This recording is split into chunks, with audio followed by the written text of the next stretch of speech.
Pare tudo o que você está fazendo e pense. Você realmente confia na versão oficial das autoridades quando alguém morre de forma súbita e dramática em uma tragédia?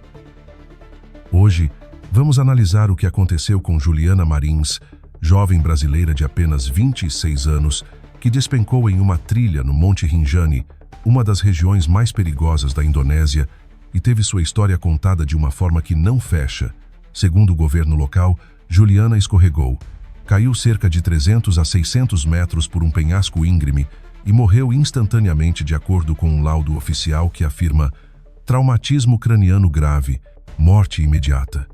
Mas aqui está o problema. Drones amadores captaram sinais de vida, uma lanterna acesa, possíveis gritos, claros movimentos até 24 horas depois da queda. Isso por si só já quebra a narrativa morte instantânea. E ainda tem outro ponto chocante. O resgate, tão urgente, foi feito por voluntários improvisados com celulares e cordas, e não por equipes oficiais com helicópteros ou paramédicos. Mas o que talvez seja mais suspeito, a exumação foi feita às pressas, sem perícia independente, sem representante diplomático brasileiro presente. O corpo foi encaminhado ao Brasil quase que imediatamente. O que isso significa? Há um padrão aqui. A versão oficial é simples demais, conveniente demais, para não levantar suspeitas. Prepare-se, porque nós vamos desconstruir minuto a minuto, porque tudo indica que a Indonésia pode estar escondendo a verdade. Devo reforçar, a versão oficial foi divulgada muito rapidamente, com linguagem técnica precisa. Traumatismo craniano fatal. Em comunicado, disseram que equipes oficiais chegaram antes do drone, que estabilizaram o corpo, mas não há nenhum vídeo ou foto mostrando essas equipes em ação. E mantém. O impacto da queda teria causado danos irreversíveis, fim da história. Só que o terreno onde Juliana caiu é hostil. Situado na borda de uma caldeira de 3,726 metros de altitude, com neblina, correntes de ar e pedras soltas. Ainda assim, duas coisas lhes escaparam. Drones apontaram para mínimo 500 metros abaixo da trilha, em área inacessível e isolada. Nenhum helicóptero foi usado, diziam que o clima não permitia, mas ainda assim continuaram com a versão morte imediata, como se não tentassem nada além do necessário.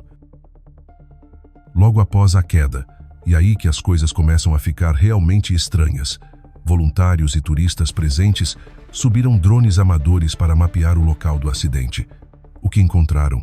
Uma lanterna acesa, um clarão que refletia em cascalhos, sons que não pareciam ventos, eram gritos.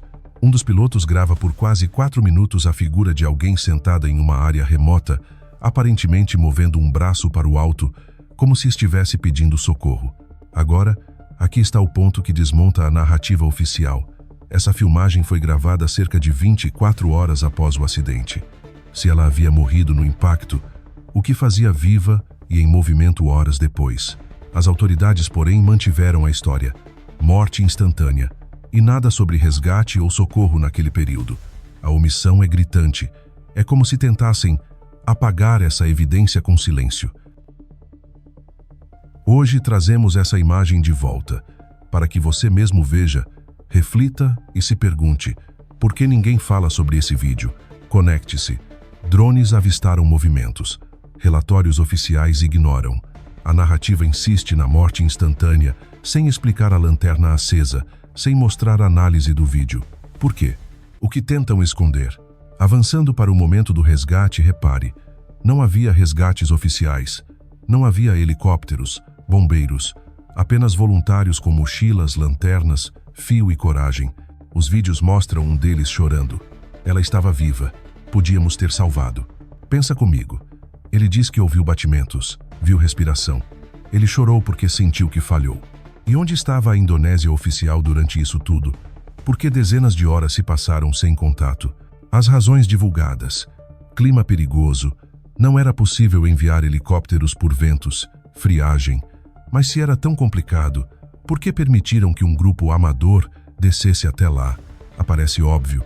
Houve interesse em dizer que socorreram, que tentaram, mas a comunidade local testemunhou outra coisa. Eles só entraram quando já era tarde demais. Isso evidencia uma ideia impossível de ignorar. Alguém segurou o socorro. A versão oficial omite isso para parecerem diligentes, mas o depoimento rasga a cortina, e assim evidencia-se para o público. A história desesperada de uma brasileira que estava viva, mas demoraram demais, foi ocultada para sustentar a narrativa anunciada. Agora, o que aconteceu com o corpo depois? Juliana foi exumada quase imediatamente, menos de 48 horas após sua morte. Normalmente, em casos que envolvem falência de resgate, a perícia detalhada, exame toxicológico, coleta de material, isso demora dias ou semanas. Aqui nada disso. Ninguém divulgou relatórios médicos, fotos externas, notas sobre lesões secundárias. A família, ainda no Brasil, recebeu apenas um laudo simples de traumatismos múltiplos. Quando questionada, a resposta indonésia foi monossilábica. Foi trauma na queda. Detalhe: fotos mostram que a roupa dela estava trocada. Isso sem falar em cicatrizes não compatíveis com queda, hematomas em ombros, costas e pernas. Fechou-se na versão trauma imediato, só que os vestígios no corpo apontam para um contexto diferente. E os pertences desaparecidos? Saco de dormir, garrafa d'água pessoal, a mochila. Tudo estranhamente extraviado ao serem embalados. Pergunta: por que essa pressa? Se não houvesse risco político, legal ou reputacional, manteriam silêncio por quê? A resposta está na velocidade do processo e na ausência de fiscalização externa. Algo ou alguém queria manter essa exumação invisível.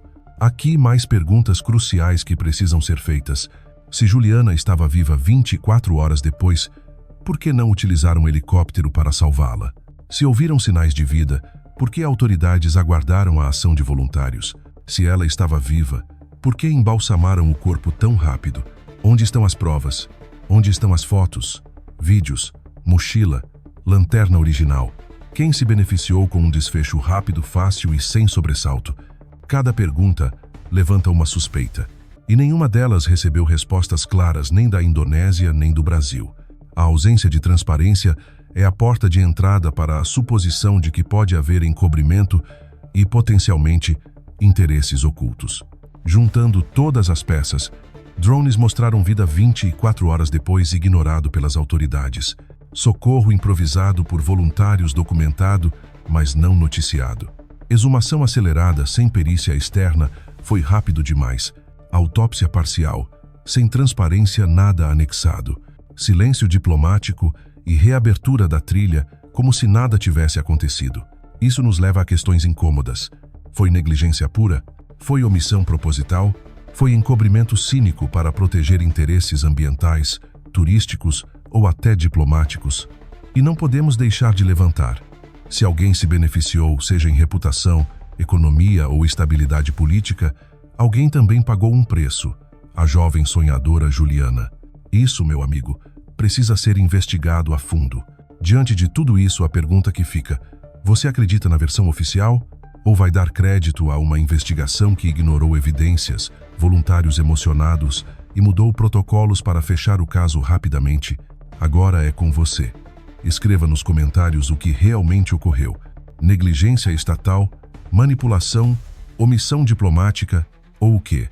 Ajude esse vídeo a chegar ao Itamaraty, à imprensa internacional, a todos que podem exigir investigação séria.